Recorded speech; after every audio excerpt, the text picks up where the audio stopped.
탄핵 반대 집회를 주도했던 태극기와 십자가의 동맹을 보면서 자괴감을 느끼는 기독교인들에게 기독교는 민주주의를 싫어하는지, 아예 관심이 없는지, 아니면 기독교도 민주주의를 지지하는지 답답하고 궁금한 시민들에게 호모 요쿠스의 저자 이병주 변호사가 시원한 질문과 명쾌한 답변을 제시합니다.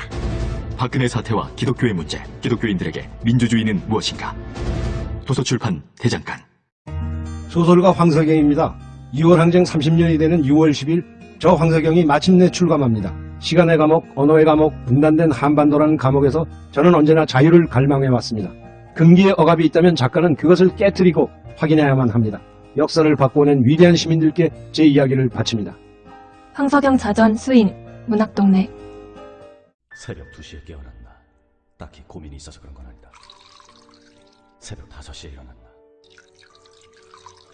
새벽 6. 아우, 이 인간이 잠도 못 자게 화장실을 들락거려. 남성 활력과 전립선 건강. 하루 한 알로도 충분합니다.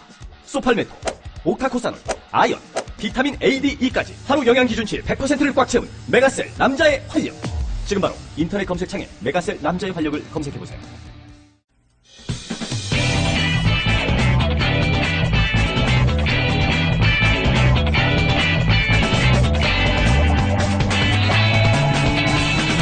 김어준의 뉴스공장. 어제 의미 있는 만남이 청와대에서 있었습니다. 시도지사들과 대통령이 만난 건데요. 시도지사 협의회 회장 최문순 강원지사님 뵙겠습니다. 안녕하세요, 지사님. 네, 안녕하십니까. 오랜만입니다. 고맙습니다. 이렇게 씩씩하게 오랜만입니다, 지사님. 네, 네. 그동안 어디 계신가 했더니 이 프로그램을 하고 계셨군요. 네. 이 프로그램이 거기서 안 나오죠? 강원도에서. 안 나오는 것보다 이제 여기는 그 시간에 이게 아주 좋은 시간인데 걸어서 출근을 하다 보니까 네. 이 시골에는 차를 타고 다니는 것보다 걸어서 출근하는 게 많아서 듣지를 못했습니다. 근데 앞으로 자주 듣겠습니다. 이 방송을 안 들으시면 지금 치료에 떨어지시면 안 됩니다. 네네네. 청취율 1위를 안 들으시면 어떡합니까, 지사님? 네. 자. 열심히 듣도록 하겠습니다. 저도 좀 자주 불러주십시오. 알겠습니다. 자, 어제 하루 종일 보도가 됐는데 우선 네네. 이 시도지사 간담회가 어떤 분위기에서 진행이 됐습니까? 어떤 이야기가 오고 갔는지 이제 좀 여쭤볼 텐데 분위기가 어땠습니까? 네, 아주 그동안에 시도지사들이 그동안, 지난 정권에서도 자주 모이고 그랬었죠. 근데 아주 분위기가, 시도지사들뿐만 아니라 청와대 분위기가 좀 확 바뀌었다 그럴까요? 그 전에 이제 청와대를 들어가면 일종의 군기를 잡습니다. 의전서부터 경호서부터 검색을 통해서 이렇게 이제 제일 안에까지 들어가면 이제 명찰을 달아주죠. 네. 저도 이제 60이 넘었는데 가슴에 최문순 이래가지고 큰 명찰을 달고. 이름표. 쭉 줄 서 있으면, 네. 줄 이렇게 쭉 앉아 있으면, 대통령께서 입장하십니다. 그러면, 네, 전부 일어나야 됩니다. 그 전에 사전에 들어와서 이제 경호실에서 대통령 입장하시면 일어서서 박수 쳐주시기 바랍니다. 이렇게 교육도 시키고 그러죠. 시도지사인데도 그렇게 해요? 그렇습니다. 네. 네, 이번에 들어가 보니까, 완전히 분위기가 바뀌었고요. 의전, 경호, 입장서부터, 이제 명찰이 없어졌고, 이렇게, 전체적인 참모들의 분위기, 비서실장이 이렇게 청와대 경내에서, 덜렁덜렁 혼자 돌아다니기도 하고, 이렇게 네. 전체 분위기가 대학 캠퍼스 같은 그런 분위기가 됐습니다. 확 바뀌었다는 걸, 전 정권에서도 이제 도지사셨으니까 바로 네네. 느끼셨군요. 예. 네네, 그렇습니다. 네. 그래서 이제 그런 분위기에서 좀 자유로운 토론이 됐겠네요. 그렇습니다. 이게 그런데 이렇게, 이렇게, 충분한 시간을 갖진 못했지만, 예. 시도지사들께서 하고 싶은 얘기는 얼마든지 할 수 있는 그런 분위기가 됐습니다. 그래서 군기 발언을 하셨군요. 그러니까, 그전에는 이제 그 회의 시작하기 전에 이미 바짝 군기가 들게 여러 가지 절차들이 있었는데, 네네. 네, 그런 게 없어져서 군기 발언을 했군요. 그래서, 그렇죠. 의제나 발언 내용이나, 발언 시간이나, 이런 거를 이제, 사전에 규제를 하고 그랬었는데, 이번에도 주제는 통일하자 그랬었는데, 통일이 잘 안 된 채로 발언하는 경우도 많이 있었고, 하여튼 화기애애하면서도 자유롭고, 그렇다고 할 말을 못하는 건 아니고요. 할 말은 다 하면서 부드러운 분위기 속에서 진행이 됐습니다. 언론 보도에 따르면은 지방정부에, 중앙정부가 이런저런 권한을 넘겨달라는 얘기가 많이 나온 걸로 보도가 됐는데, 어떤 권한을 넘겨달라는 겁니까? 그렇습니다. 우선 아까 앵커께서도 이제 모두에 말씀을 하셨는데, 이게 굉장히 중요한 사건이면서 정치적으로 또 경제적으로 역사적으로 굉장히 의미 있는 게 되겠습니다. 이제 권한을 넘겨달라는 거는 지금은 이제 권한이 한 8대2 정도로 돼 있습니다. 8이 어느 쪽입니까? 8이 중앙정부입니다. 중앙정부. 거기에서 이제 주로 이제 돈도 8대2고, 조직, 거의 법률, 예정권, 이게 모든 것이 그냥 8대2 정도로 돼 있어서 사실은 중앙정부가 모든 것을 결정하는 그런 상황인 거죠. 근데 이게 이제 굉장히 큰 문제가 있습니다. 나라가 이제 커지고 복잡한 상황에서 중앙정부가 이렇게 쉽게 대처할 수 없는 상황들을 전국을 하나로 묶어서 정책을 쓰다 보니까 이제 지역에 가면 전부 엇박자가 나게 되는 거죠. 이제 선진국형에는 맞지 않고 옛날에 우리나라가 이제 일제시대, 그 다음에 뭐 박정희 정권, 전두환 정권을, 군사독재 정권을 지나면서 이렇게 나라 전체를 국가주의적 체제에서 짜놨기 때문에 이걸 좀 해체하고 선진국형으로 각 지역에서 주민들에게, 도민들에게 돈과 권력을 돌려달라. 이런 뜻이 되겠습니다. 네. 그러니까 지역마다 특별한 사정이 분명히 있는데 그거를 80%는 중앙이 권한을 갖고 있다 보니까 문제가 많다. 네네. 그렇습니다. 네, 네. 그리고 네네. 두 번째 국무회의 정도의 성격을 갖도록 이 네네. 시도지사 간담회를 정례화하자고 얘기가 나왔습니까? 그렇습니다. 이제 이게 문재인 대통령의 공약이었었는데요. 예. 이제 지금 우리나라의 국무회의가 있지 않습니까? 이제 예. 장관들을 중심으로 그렇죠. 총리 장관. 예. 그렇습니다. 국무회의가 있는데 그걸 이제 장관들 중심으로 하다 보니까 지역의 현장의 사정을 모르고 중앙집권적 정치 논리로 이제 의사결정을 하게 돼 있습니다. 그다음에 현장에서 자꾸만 이제 정치와 행정이 멀어지게 되는 거죠. 그래서 우리 시도지사들 또는 거기에 시장 군수들까지 포함해서 얘기를 들어라. 그리고 거기서 의사결정을 하자. 그리고 중앙집권적 질서 속에서 결정되는 것들을 우리한테 한번 거르게 할 수 있게 해달라. 이게 이른바 제2국무회의 또는 자치분권 국무회의가 되겠습니다. 그래서 그거를 이제 대선 과정에서 약속을 하셨었는데 이번에 다시 이제 재차 약속을 하셨고, 근데 그걸 하려면 이제 법이 만들어져야 되는데 법 만들려면 시간이 걸리니까 우선 임시적으로라도 법률에 준하게 이렇게 운영을 하자 이렇게 말씀을 하셔서 저희들이 뭐 대환영을 하고 이제 구체적으로 다음 달이나 그 다음 달 정도는 진행이 될 것 같습니다. 어제 이런 말씀도 하셨어요. 정부에서 돈이 풀리면 돈이 풀리더라도 네네. 소가 지나간 국처럼, 이 표현은 아마도 고기가 아니라 그냥 살짝 소를 담궜다가 이것을 마치 고깃국이라 내놓는 것처럼 그냥 돈이 지나갔구나 이런 느낌을 받게 된다고 하셨는데 네. 이게 어떤 의미입니까? 좀 틀어 설명해 주십시오. 네. 아마 이 젊은 세대들은 그 말을 잘 모르실 텐데요. 우리나 이제 문재인 대통령 세대는 군대 가서 밥을 잘 못 얻어먹던 그런 세대입니다. 그 당시에 이제 고깃국이 나오면 굉장히 저희들이 기다리거든요. 네. 근데 고깃국이 막상 나오면 고기가 한 점도 없습니다. 이제 고기 냄새만 나는 정도. 네. 네, 고기 냄새만 나고 기름만 동동 떠 있습니다. 우리가 이게 그걸 갖다 그래서 이게 소가 강물을 타고 지나갔고 그래서 황후 도강탕, 황소가 강물을 지나간 탕이라고 불렀습니다. 그래서 이제 그렇게 마치 그런 것처럼 우리가 이제 요번에 추경을 해서 돈을 많이 풀지 않습니까? 네. 그러면 우리가 이제 어디 가서 뭐 SSM에 가서 쓴다. 그럼 돈을 쓰면 그 돈이 즉시 우리 강원도 같은 경우에는 SSM이 예금 계좌를 갖고 있지 않습니다. 예. 바로 본사로 갑니다. 거기 있는 본사로 가버리면 이제 한 번 쓰고 마는 거죠. 그러니까 여기서 이 지역에서 서울도 마찬가지입니다. 같은 지역에서 이 돈이 이렇게 선순환이 되고 계속 유통이 돼야만 그 돈이 돌아다니는데 한 군데 가서 자꾸 쌓이는 거죠. 이제 정치 권력도 그렇고 돈도 그렇고 금융도 그렇고 뭐 유통도 그렇고 언론도 그렇고 다 이렇게 중앙집권적 질서 속에 있기 때문에 지금 유통이 돈이 없는 게 문제가 아니고 자꾸 한 군데 가서 쌓여서 돌지 않는 게 문제가 되겠습니다. 그래서 그걸 분산시켜야 된다는 거죠. 자꾸 국민들이 안에서 이렇게 돌도록 분산시키는 국가 체제를 이제 만들어 달라 이런 뜻으로 그런 말씀을 드렸습니다. SSM이라고 하면 이제 대기업, 기업형 슈퍼마켓 큰 마트들. 그렇습니다. 예. 그런데 네. 이제 그게 서로 강원도에 있는 곳이라 하더라도 거기서 돈을 쓰면 그 돈이 지역에서 도는 게 아니라 서로 다 가버린다. 그렇습니다. 본사로. 또 서울에서도 어디 뭐 개봉동에서 썼다. 그것도 마찬가지로 개봉동에서 도는 게 아니고 마찬가지로 본사로 가버리기 때문에 서울도 마치 어떤 특정 지역을 얘기하는 게 아니라 추상적인 본사를 말하는 거예요. 중앙 집권적 본사. 이걸 말씀드리는 겁니다. 그러니까 제대로 지방 분권이 안 되다 보니까 네. 뭐 돈이 들어와도 지방을 위해서 쓰여지지가 않는다 이런 말씀이시네요. 그렇습니다. 그래서 예를 들어서 미국 같은 데는 지역 재투자법이라는 게 있습니다. 아하. 이 지역에서 쓴 돈이라든지 제가 저금한 돈 그다음에 이런 것들은 이 지역에서 일정 부분이 유통되도록 법으로 정해져 있습니다. 그렇군요. 그 기업이 그 지역에서 돈을 벌었으면 그 지역에서 일정 정도 써라. 그렇습니다. 맞는 얘기죠. 예. 네, 그런 얘기입니다. 네, 정확한 말씀이십니다. 네. 그러면 이 추경에 대한 입장은 어떻습니까? 시도지사들은 사실 여야 다 있는데 네. 야당은 반대하는데 그 야당의 시도지사들은 또 입장이 좀 다를 것 같아요. 그죠? 그렇습니다. 근데 이 이제 시도지사들은 그 네. 국회하고는 입장이 좀 다릅니다. 네. 저희는 추경을 좀 빨리 많이 해달라 이런 입장인 거죠. 예를 들어 제가 야당일 때, 그 바로 직전에 야당일 때도 저희 야당이 이제 뭐 추경에 반대할 수가 있었겠죠. 그때 이제 새누리당이 뭐 추경을 하면 반대를 하게 되면 저희가 가서 반대하지 말고 빨리 돈을 풀어달라 이런 입장입니다. 그래서 어제도 우리 이제 여야가 지금 반반인데요. 그 대부분 추경에 대해서는 찬성을 했고 좀 빨리 통과됐으면 하는 그런 이제 바람들을 갖고 이것도 이제 중앙과 지방의 입장이 다른 거군요. 그렇습니다. 네. 여의도에서는 반대하는데 야당이 네네. 야당 소속이라 하더라도 각 시도지사 입장에서는 추경이 빨리 오길 바라는 거군요.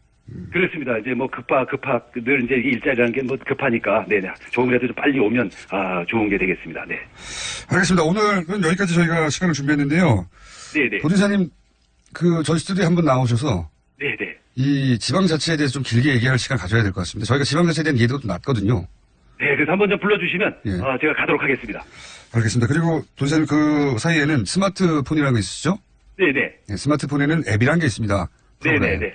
네네. CBS 앱을 다운로드 받으시면 저희 방송을 라디오에서 안 나와도 휴대폰으로 바로 들으실 수가 있습니다. 알겠습니다. 예, 알겠습니다. 네. 정보 어디시나? 좋은 방송 해주시기 바라고요. 저도 한번 좀 불러주시면 고맙겠습니다. 알겠습니다. 자리를 꼭 마련해서 길게 왜 지방자치가 중요한지 직접 네. 왜냐하면 지방자치도 오래 하셨지만 직접 회장님이시지 않습니까 이제 협회 그렇습니다. 그렇습니다. 네, 네. 네. 회장님 말씀을 돌아가면서 하는 거라서 뭐 별 의미는 없는데. 네. 알겠습니다. 회장님 고맙습니다. 감사드립니다. 스튜디오에 직접 모시겠습니다. 감사합니다. 고맙습니다. 네, 네, 고맙습니다. 네, 지금까지 시도지사 협의회 회장 최문순 강원지사였습니다. 또 떨어졌어. 너 또 입사 시험 봤어? 아니, 차량용 핸드폰 거치대 말이야. 여러 개 사봤는데 실패의 연속이야. 떨어지고 시야 가리고 운전석에서도 뭐 알고 뭐 좋은 거 없을까? 싼 것만 찾으니까 그렇지. 제대로 된 거 하나 사서 편리하게 쓰는 게 더 낫지. 그런 게 있어? 그럼 있지. 1, 2, 3 할 때 2. 힘 세다 할 때 힘. 2 힘. 투 힘? 두 배로 힘이 세다는 건가? 네이버 검색창에 2 힘을 검색해보세요. 우리 주변에는 많은 슈퍼맨이 있습니다. 바로 공익 제보자입니다. 하지만 그들에게 세상은 따뜻하지 않았습니다. 조직을 저버린 배신자로 대했죠.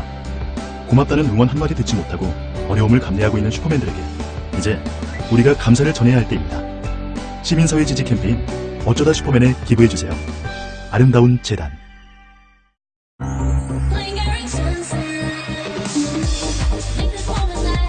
저가지 발팩스 서튼의 신곡 링거링 선셋. DJ Korea Records.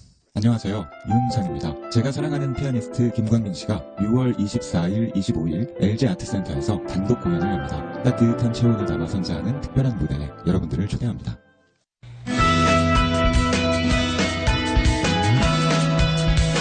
자, 제가 없는 동안이었습니다. 양지열 악마 변호사와 함께 전화 인터뷰를 진행하다가 전화 연결이 제대로 안 됐나 봐요. 그러면서 양지열 변호사가 AS를 약속했습니다. 오늘 그 AS를 하는 날입니다. 자, 기자 출신이신데 소설을 쓰셨어요. 이분은 단순히 기자 출신이 아니라 편집장, 네, 기자로 장애 자리까지 올라서 시사저널의 편집장이셨고, 네. 지금 시사저널이 아니라 그 이전 시사저널이죠. 그리고 오마이뉴스 편집장도 하셨고, 그런데 제주도에 내려가서 제주올렉 이사장을 하신 서명숙 이사님 나오셨습니다. 안녕하십니까? 네, 안녕하십니까. 반갑습니다. 네. 영초언니라는 소설. 네. 여기 책을 보니까 손석희, 유시민, 조정래가 추천했다. 네. 정말 어려운 세 분이. 이분들하고 친하십니까? 이렇게, 세 분하고 다 좀 연이 있어요. 네. 그렇게 추천했고, 그리고 제가 책 사실 읽어보지 못했는데. 아까 최문순 지사 보고는 방송 안 된다고 그렇게 혼내더니 저도 혼내야 되겠네요. 책 좀 읽으세요. 저는, 청취율 1위고요. 아직 네. 이 책은 1위는 아니지 않습니까? 그런데 네. 제가 눈길을 끄는 게 책 소개 중에 이제 이 책의 내용 때문에 이제 많은 사람들이 관심을 가집니다. 네. 근데 이 책을 보니까 글을 마무리 지어야겠다고 결심한 것은 순전히 최순실 때문이다. 이렇게 쓰였어요. 네. 이게 무슨 의미입니까? 네, 최순실 씨가 특검에 나가면서 수위를 입은 상태에서 갑자기 호송차에서 내리면서 그렇죠. 민주주의 어쩌고 얘기하는데 저 내기를 의심했어요. 아니, 저 여성의 입에서 어마어마한 국정농단하고 그렇게 문제를 많이 일으켜놓고 마치 억울하다는 듯이 민주주의 특검이 아니다라고 외치는 걸 보면서 네, 저는 바로 오버랩이 된 게 제 대학 4년 선배였던 천영철 씨가 저랑 같이 이제 그때 긴급조치로 79년도에 재판을 받으러 나가면서 서울지법 지방법원 마당에서 민주주의 만세, 독재타도 외치다가 입을 틀어막혔거든요. 그 교도관 장면이 바로 오버랩되면서 4년 전에 다 쓰고 묻어뒀던 그 원고를 마무리 지어야겠다. 다 썼는데 왜 묻어줬어요? 그건 또 사연이 있는데요. 조정래 선생님께서 저는 박근혜 대통령이 딱 당선되는 순간 이거 영천이에 대해서 쓰다만 글을 마무리 지어야겠다 생각하고 다 써놓고 출판 바로 일부 직전에 조정래 선생님이 그 얘기를 들으시고 절대 내면 안 된다. 왜요? 완전히 제주올레는 후원으로 지금 유지되는 조직인 걸 조정래 선생님이 다 아시는데 저희들이 입장료 받는 게 아니잖아요. 후원 회원들이 다 십시일반으로 모아줘서 저희들 사무국을 운영하고 길을 유지 관리하는데 그걸 뻔히 아시는 선생님이 서명숙 이사장 지금 미쳤냐고 그 잘못했다가는 큰일 난다고 후원이 다 끊긴다고 그러는 거죠. 박근혜 대통령이 당선된 몇 달 뒤에 직후인데 그해 가을에 내려 했거든요. 이런 책 그러니까 이제 유신 독재에 관한 책을 이렇게 내버리면 박근혜 대통령 시대에 제주 올레길은 어떻게 하려고 그러냐. 네네. 그 말씀하신 거예요. 제주 올레길도 망한다. 네. 모든 후원이 끊길 거라는 거죠. 근데 사실은 그때 그 얘기를 믿지는 않았어요. 선생님이 너무 좀 약간 높아심 아니신가. 또 옛날 시대를 생각하시나 보다. 이러고 설마 지금 시대가 어느 시대인데 그런 걸 갖고 탄압을 할 수 있겠어 했는데 다음날 또 선생님이 전화를 걸어오셔서 밤새 잠을 못 주무셨다고. 그분이 이제 보신 거죠. 있으신 거죠. 요번에 최순실 게이트 사건을 보면서 막 가슴을 몇 번이나 쓸어내렸는지 몰라요. 책을 안 내고 다행이었다? 네. 그랬으면 진짜 길이 없어졌겠구나 싶더라고요. 네. 그러면 어떤 내용이길래 아주 간단하게 소개해 주십시오. 네. 그 선배가 저희 4년 선배 고대 그 신방과를. 실화를 바탕으로 한 내용이네요? 완전히 100% 실화예요. 이름도요?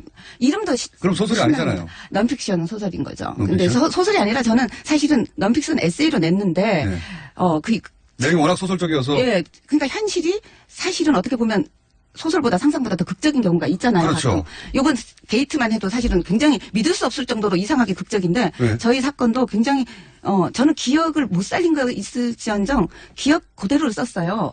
새로 만들어낸 출판사에서 보다가 이거는 너무 소설적이라 그냥 소설로 가도 되겠다. 출판사에서는 에세이로 등록을 했는데 쓰는 기자들, 평론가들이 소설로 착각해서 소설로. 너무 드라마틱해서. 네. 근데 완전 실화예요. 네. 이게 소설이 아니군요. 네네. 영천이라는 천영철라는 하나의 실존 인물. 지금도 실존 인물이죠. 다만, 저랑 같이 그때 긴급조치 9호 위반으로 감옥 생활을 같이 했던 그 언니와의 그 대학 시절에 2년, 그 다음 우리 여자 감방 얘기, 여자 감옥, 교도소 얘기, 이거를 최순실을 보면서 그래, 교도소가 진짜 어떤 건지 보여주마 하는 심정으로 교도소 장면을 더 보강하고, 저희들이 지냈던 성동구치소 생활, 그 다음 31일 동안의 불법 감금. 지금도 어디에 끌려갔었는지 모르는 한 달하고도 하루 동안 어딘지도 모르는 곳에 가서 고문, 심리적, 정신적, 육체적 고문을 당했던 그런 얘기들을 이제 와서 쓴 이유는 사실 그 언니가 너무 불행하게 되지 않았으면 저는 다 지나간 세월로 그냥 묻어두고 떠내려 보냈을 거예요. 기억의 강물 위로. 근데 그 선배가 90년대 후반에 캐나다 이민을 갔다가 불의의 교통사고로 2002년 대선이 있는 해였죠. 엄청 큰 교통사고를 내서 두 눈이 실명이 됐고 그다음 기억의 상당 부분 잃어버렸어요. 지금 한 서너 살 정도의 기억력. 그러니까 본인이 감옥 갔던 건 기억하는데 저희가 감옥 간 것도 기억을 못 하시고 이런 식으로 굉장히 기억이 이게 조각조각 나 있는 상황이에요. 그래서 그 언니를 돕기 위해서 또 그 언니를 기억하기 위해서 그 언니를 모르는 사람한테는 이런 청춘도 있었다는 거. 박근혜 대통령이랑 한 살 나이 차이. 그 시절 거의 똑같이 살았는데. 거의 똑같이 살았는데 한 사람은 대통령의 딸이라는 이유로 나중에 대통령까지 되고 그 언니는 그렇게 그래서 그때 내려고 했던 거죠.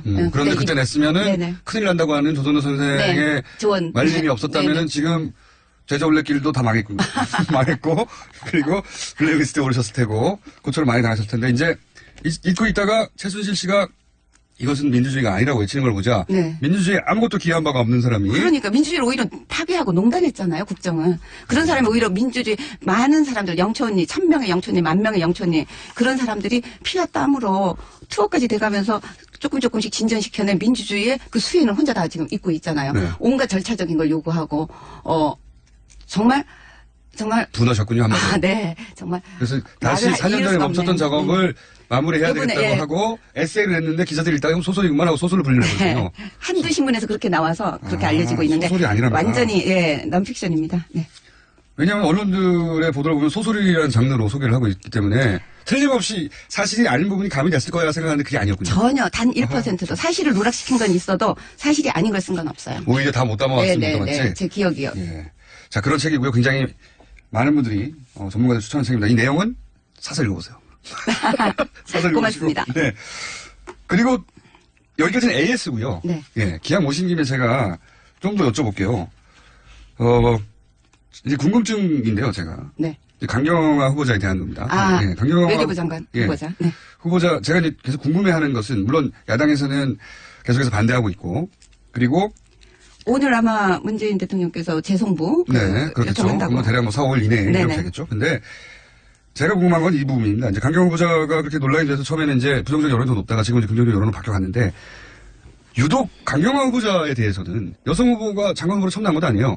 근데 유독 강경화 후보자에 대해서는 외무부 내에서도 외교부 장관들 혹은 뭐 그 유엔 대사들 네, 역대 김대중 노무현 이명박 정부의 역대 외무부 장관이 전부 다 외교부 했죠. 장관이 예. 전부 지지 선언을 했고 심지어 외교부 노동조합도 지지 선언을 네, 했고. 저희도 그거 다 다루는데 그래서 제가 왜 이 후보는 유독 이런 이례적인 전례가 없는 지지를 받고 있는가? 네. 그러니까 우리가 모르는 게 있는 건가? 이 후보에 대해서. 근데 여성계에서도 또 언론과 국회 고압이라는 성명서를 냈고. 네, 저도 그 거기 이름 성명에 올리셨더라고요. 네, 이름을 올렸는데요. 궁금해서 여쭤보려고요. 왜 이 여성 후보, 장관 후보 많았잖아요. 그런데 이런 적 없었는데.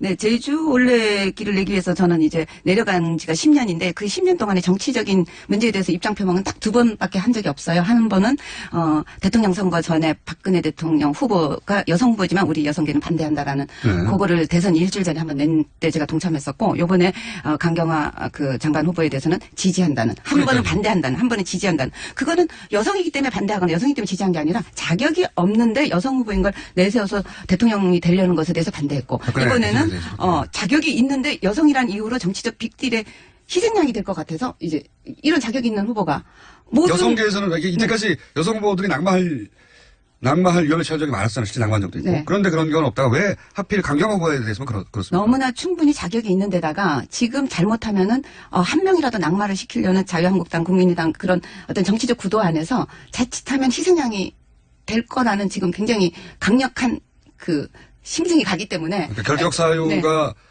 뭐 보는 사람의 정도에 따라서는 정도가 차이가 있긴 하겠는데 그걸 훨씬 넘어서는 자질이 있는데 그럼요. 그런데 그게 이런 정쟁 가운데서 혹시 이 후보가 아깝게 낙마할까 봐 그게 너무 안타까운 겁니까? 그렇죠. 저는 자유한국당 정우택 그 원내대표가 이 강경화 후보를 얼굴마담, 뭐 자격이 없는데 이 정부의 뭐 여성 그 우대 정책에 얼굴마담으로 했다는 얘기에 굉장히 붕괴하는데 얼굴마담 얘기는 정말이지 자한당에서는 하면 안 되는 얘기죠.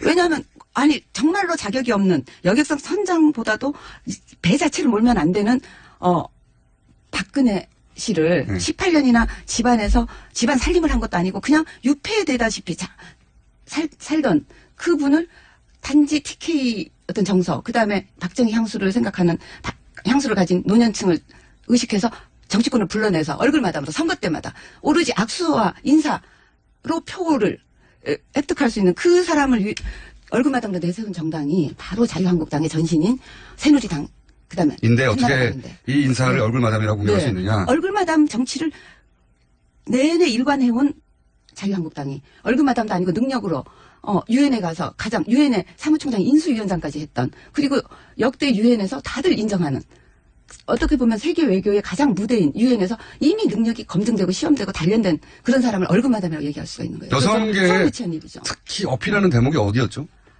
여성계라고 하는 여성이어서 태어난 게 아니라고 말씀하셨는데 그럼요. 왜냐하면 실제로 여성계가 특정 여성 장관 후보를 위해서 이렇게 낸 적은 없으니까. 네. 근데 제가 궁금한 지점은 뭐가 어필하는 것일까 계속 궁금한 거거든요. 그분이 이제 뭐 능력이 있다는 것도 알겠고요. 그리고 외교부가 또 지지 선언하는 것은 외교부 노조한테 들어갔거든요. 외교부가 순혈주의에 갇혀 있는데 외부에서 이렇게 능력 있는 분이 와서 개혁을 해주길 바라고 뭐 이런 기대가 있고. 근데 이제 너무 전례가 없는 분야에서 자꾸 지지선이 나오는 게 저는 이해하고 싶어서 자꾸 여쭤보는 건데 여성계에 어필한 대목이 어딘가요? 이 후보가? 사실은 이분이 여성계랑 어떠한 국내에 많은 그 연고가 없어요. 주로 해외에서 많이 그러니까요. 활동을 했고 외교 분야에서 또 국회에서 활동할 때도 여성이라는 시선과 여성이라는 조직, 여성이라는 이름으로 연대를 크게 해본 적이 없는데도 불구하고 왜 나섰죠? 저희들이 나선 이유는 기본적으로 외교부 장관으로서 역할을 가장 잘 수행할 수 있는 사람인 자질을 봤다. 네, 그 자질 때문이죠. 근데 그게 여성이기 때문에 폄하된다 오히려 예. 거꾸로. 예, 여성이기 때문에 폄하되고 아니 전 그 말도 정말 국민의당 김동철 원내대표가 여객선 선장이면 몰라도 군 항공모함을 맡길 수는 없다. 이 얘기 자체가 굉장히 여성에 대한 성역할적인 편견이 밑에 깔려 있는 얘기라고 생각해요. 그러니까 강경화 후보에 대한 공격이 단순히 자질이나 혹은 뭐 자격에 대해 그치는 게 아니라 그 뒤에 깔려 있는 인식이 공격의 인식이 여성이어서 오히려 더 공격받는다고 생각하셨군요. 여성이 경우에 외교나 국방이나 이건 아니잖아. 이런 시선이 밑에 깔려 있는 거죠. 그런 프레임, 그런 잘못된 프레임이. 아니, 여성한테 왜 군 항공모함 함장을 시키면 안 되는 건데요. 국방 통수권자도 시켰잖아요. 박근혜. 그렇네요. 엄청 배를 몰아도 안 되는 사람을 통수권자도까지 시켜놓고서는. 네. 그렇게 듣고 보니 그러네요. 예. 항공모함 안 된다. 군을 남자가 가야 된다 그 자리는 이렇게 얘기하는데 대통령까지 시켜놓고 무슨 얘기냐 그쪽에서는. 맞는 말씀이네요. 네. 그리고 사실 국방장관, 유럽에서는 국방장관 여성들이 많이 합니다, 이제는. 많이 네. 하잖아요. 항공모함 모는 정도가 아니라 항공모함을 모는 함장 위에 국방장관이 여성이 많이 합니다. 근데 어쨌든 그런 공세 속에서 이것은 여성이라서 더욱 공격받는 부분이 있기 때문에 그 한국의 이제 전통적 여성계하고는 연고가 없지만 우리가 나서서 도와줘야 되겠다고. 그럼요. 그 안에 여성이어서는 여성이기 때문에 일을 못할 거라는 인식이 깔려있는 걸 발견하신 거군요. 그럼요. 우리 여성들은 그 지점을 읽죠. 이건 간파하는 거죠. 그래서 여성계하고 연고가 없는 이유로 해외에 계속 있었지만 이건 부당하다라고 네. 그렇게 느낀 사람이 많았기 때문에 여성계가 나오고 저는 이 강경화 그 후보가 기본적으로 여성 플러스 국내에 계속 머물질 않았기 때문에 방어해줄 그 인맥이 없어서. 연고도 없고 인맥도 없고 학벌도 없고 네. 뭐 근데 그런 나이도 사람이야말로 없고. 개혁과 이 외무부를 개혁할 수 있는 사람이죠. 네. 이유를 어느 정도 이해했습니다. 그거를 남자들은 놓쳤을지 모르겠는데 여성들 입장에서는 그게 예민하게 다가온 거군요. 네. 그래서 사실 외교부하고 여성계하고 아무 상관이 없잖아요. 네. 예. 그리고 저는 사실 그 외교부에서 어떤 강대 국가의 외교도 중요하지만 교민을 보호하고 자국민을 보호하는 시선은 여성적인 시선이 굉장히 필요하다고 생각해요. 사실 여행 가는 사람들이나 혹은 해외 교포들이 그 현지 대사관이나 영사관의 서비스에 불만이 참 많거든요. 네. 거의 VIP 외교만 하잖아요. 저기 접대만 하잖아요. 한국에서 높은 분들 오는 거에만 시선을 곤두세우고 있고 정작 자국민 보호하는 데는 되게 불만이 많죠. 예, 네. 좀 여권 소홀해서. 재발행 정도의 서비스를 제공하면 사실은 자국민이 보호를 받고 있다고 느끼는 경우가 별로 없습니다. 네, 여행 많이 다녀보면 진짜 그렇습니다. 느끼죠. 이제 그런 것들도 해결해 줄 수 있을 거라는 네네. 기대 같은 거. 자, 오늘은 원래 소설책 때문에 나오신 거예요. 그것도 게다가 소설 아닌 소설이 네. 아니고 에세이. 네. 소설책으로 알려져 있으나 실제로는 실화. 네. 완벽한 실화. 네네. 그리고 지금 서명숙 선생님의 자전적 내용들을 있기는 당연히 등장인물로. 네, 저도 같이 감옥에 들어갔었으니까요. 그리고 네. 언니를 대학교 2학년 때 만나서 지금까지 제 얘기가 시줄 날줄로 같이 들어가 있죠. 네. 그렇군요. 너무나 드라마틱해서 스토리가 기자들이 읽고 소설책인 줄 안 에세이집입니다. 사실상. 영초 언니. 얼마나 드라마틱한지 저도 안 읽어봤기 때문에 사서 읽어보십시오. 근데 제주도에서 여기 온다 그러니까 교통방송 출연한다 그러니까 굉장히 김어준 씨 팬이 많은 거 정말 극성 팬들 많던데요. 제주도만 있는 게 아닙니다. 아니 근데 제주도에서조차도 그러면서 꼭 좀 안부 전해달라고 얘기하더라고요. 그래요? 네. 제주도에 어떤 분들인가요? 제주도에 호야라는 친구도 있고요. 또 혜연이라는 친구도 있고요. 이름 말하려면 지금 이거 방송 다 끝날 때까지 얘기해야 되는데. 여성분들이? 네. 굉장히 반가운 소식이네요. 서울에 한번 올라오십시오. 자, 지금까지 서명숙 제주올레 이사장님이었습니다. 감사합니다. 감사합니다.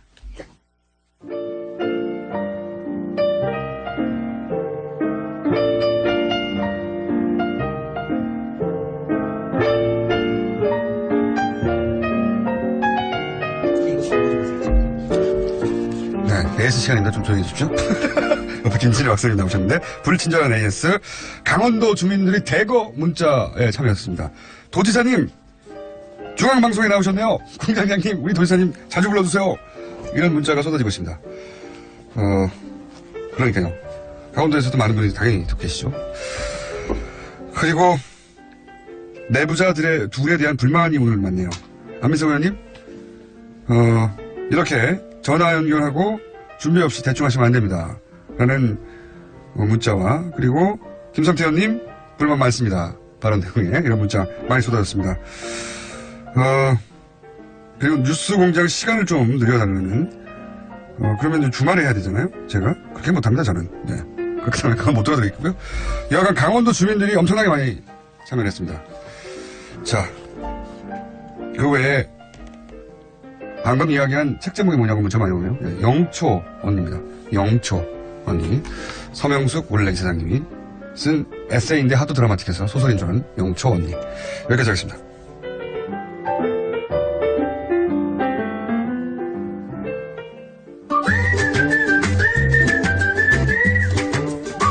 김진일 박사님 나오셨습니다. 안녕하십니까. 굉장히 그냥 쑥 들어오네.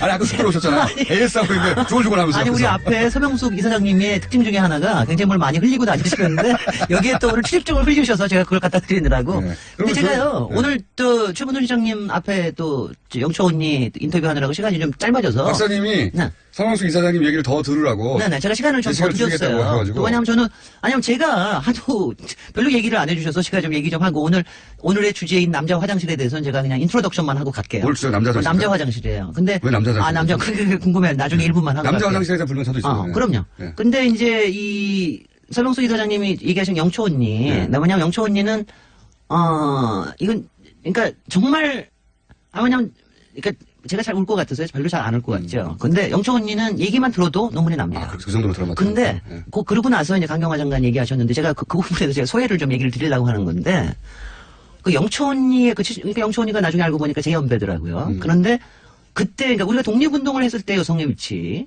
또 여성의 역할 이거에 대해서도 굉장히 정말 소외감을 많이 느끼거든요. 근데 사실 민주화운동 했을 때도 굉장히 많은 여성들이 그 안에 참여를 했습니다. 근데 이제 그 부분에 대해서 소외된 감이 이 여성들한테 굉장히 이게 바닥에 깔려 있습니다. 바닥에 깔려 있는데 저는 그 부분이 사실 영초 언니가 이번에 강경화 언니한테 투입되는 것도 우리가 이제 이 마음이 투사가 되는 것도 영초 언니한테 투사되는 거하고 상당히 비슷해요. 굉장히 비슷해요. 근데 그리고 그 부분에 대해서는 우리 여준이 형님께서도 좀 많이 투사를 좀 해주세요. 왜냐하면 이게 이해해보려고 노력하는 네네. 아니 그래서 그런 질문을 해주신 게 제가 굉장히 고맙다는 생각이 드는 게. 이제 강경화, 사실 뭐 이제 개인적인 흥표를 따지거나 뭐 운운하는 건 여러 가지일 수가 있지만, 이런 거예요. 그러니까 여성들의 입장에서는 이런 게 있습니다. 만약 이번에 안 되면 과연 언제 될까? 이번에 안 되면. 그러니까. 저 정도의 능력을 가진 사람이 있는데 이번에 안 되면 과연 10년이 걸릴까? 그거 이해가 20년이 걸릴까? 그렇게 얘기하니까. 이겁니다. 왜 그러니까 강경화 후보에 대해서 갑자기 이렇게 막 올려 나와서. 그게 있습니다. 그러니까. 그런 절박함 같은 게 영초 언니 보세요. 50년을 묻혀 있었잖아요, 지금. 거의 40년을 묻혀 있었거든요. 그것처럼. 이번에 이 사람, 이 정도에 간 사람이 이렇게 안 되면 어떻게 돼요? 그러니까 오늘 김현미 국토부 장관, 여성장관 할 때도 저희로서는 그런 겁니다. 여기에서 한번 깨지 않으면 앞으로 깨기가 너무너무 어려울 것이다. 그러니까 강경화 후보 정도로 자기 힘으로 저기까지 올라간 사람조차 안 되면 언제 누가 되느냐. 네. 그러니까 그게 한 가지가 있고요. 제가 앞에 서명수 이사님 또로또로 얘기 안 하셔서 제가 얘기하고 싶거든요. 제가 두 번째로. 아니, 왜냐면 제가 너무 투사를 하기 때문에 바깥에서 막 제가 막 이렇게. 왜 이렇게 됐어요? 막 안타까워가지고. 그리고 충분히 재밌었어요. 네, 충분히 재밌었지만 강경화 장관님께 대해서는 제가 이제 얘기를 좀 하고 그리고 두 번째는 그리고 두 번째는 사실 이번에 청문회 과정에서 보여준 김상조 공정거래위원장도 그렇고 강경화 후보도 그렇고 청문회 과정에서 보여준 태도가 저는 굉장히 중요하다고 생각을 합니다. 근데 그때 이번에 얘기하신 게 왜 본인의 부모를 부양을 했다고 얘기하잖아요. 그 대목이 여성들이 어필한 부분이 맞죠? 그 대목 엄청납니다. 그 부분에 대해서. 그러니까 간단하게 말하면 그렇게 말하면 이해가 안 돼 도대체. 난 지금 이해가 안 되는 거야. 간단하게 말하면 모르시는 분도 있으니까 부모님의 여러 가지 경제적 문제가 있어가지고 결혼하고 나서도 남편의 경제와 분리해서 왜냐하면 자신이 부모님 부양했어야 했기 때문에 경제를 완전히 분리해서 운영했다. 아니 이제 이렇게 거예요. 얘기했단 말이죠. 본인의 그게 왜 여성들한테 경험이 없으셔도 그럴 수도 있는데 저는 제가 제 엄마를 추억을 할 때 우리 엄마의 가장 한이 뭐냐면은 못 사는 친정에 조금이라도 뭔가 도와주고 싶은데 그러면 눈치 보는 거야. 눈치 보는 거야. 근데 그렇게 하는 여성들은 물론 요새 그렇지 않은 여성들도 많지만. 그런데 거기서 경제를 완전히 분리해서. 근데 경제를 분리해서 자기가 경제권을 가지고 있으면서 그걸 가지고 부양을 한다. 그걸 남편이 또 이해를 해줬다. 뭐 자세한 내용은 모르겠지만. 남편한테 피해를 주지 않기 위해서. 경제를 분리하고 그리고 부양하면서 자기 힘으로 실제로 성공했다. 이런 데서 그러니까 이거에서 오는 이게 뭐냐면 굉장히 이건 센 언니가 아니라 굉장히 공감이 가는 언니다. 이 얘기고요. 그다음에 그다음에 또 있습니다. 세 번째. 말이죠. 위안부 문제를 가지고 위안부 문제를 가지고 위안부 문제를 가지고 외교적인 거로 갈 수 있다. 그러니까 평화와 인권에 대해서 외교 문제로 동등하게 가져갈 수 있다라고 하는 거에 대한 기대라는 게요. 여성들한테는 엄청나게 큽니다. 맞습니다. 그 부분은요. 저도 동의하는 게 위안부 문제를 국가 간의 분쟁으로 만들어버렸어요. 이번 박근혜 정권에서는. 근데 국가 간의 분쟁이 되는 순간 미국이 끼어들어서 중재할 이유가 없어요. 그럼요. 그런데 이것이 보편 인권의 문제가 되면 미국 내에 이전 정권에서 그랬죠. 미국 내에 정치권에서도 인권의 문제가 되면 개입하거든요. 우리가 외교에 말하자면 카드가 엄청나게 올라가는 겁니다. 그러니까 이건 굉장히 중요하고. 그리고 네 번째, 짧게. 네 번째는 같은 여성인 이현주 의원 같은 사람이 여자는 안 된다. 남자 장관 해야 된다. 이런 바보 같은 얘기 때문에 더 화가 나는 거. 이거 네 가지입니다. 이거 하고요. 그다음에 그러면서 갑자기 아무 연고 없던 여성계가 이건 뭐야? 그리고 저도 별로, 그리고 생기기도 너무 잘생겼잖아. 코라고 뭐였어. 이쁘진 않은데 잘생기셨어. 그런 이유로 여성계가 아무런 연고도 국내에서 가지고 있지 않던 그리고 외교 문제하고 특별히 여성계가 개입하지 않았던 이 이슈에 확 개입을 했겠네요. 그럼요. 네네. 그래서 그리고 이제 화장실에 대해서는요.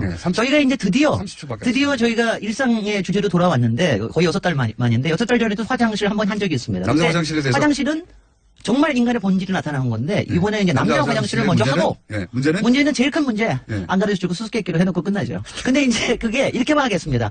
김어준 남자는 뭐가 불편할까? 설계하는 나는 뭐가 문제일까? 이걸 청소하는 청소부 아줌마는 뭐가 문제일까? 저는 바깥에서 남자 화장실을 보는 사람은 뭐가 문제일까? 청소부 아주머니에 대해서 불만이 있어요. 여러 각도로. 지금 용변을 보고 있는데 청소를 대걸레를 하면은 막 한쪽 다리 들고 그래야 돼요. 그럼요. 이게 이런 게 신나는 복수입니다. 그래서 다음 주일에 여러 의견도 많이 들어오니까 하겠습니다. 김진애 박사님이었습니다. 김어준이었습니다. 내일 뵙겠습니다.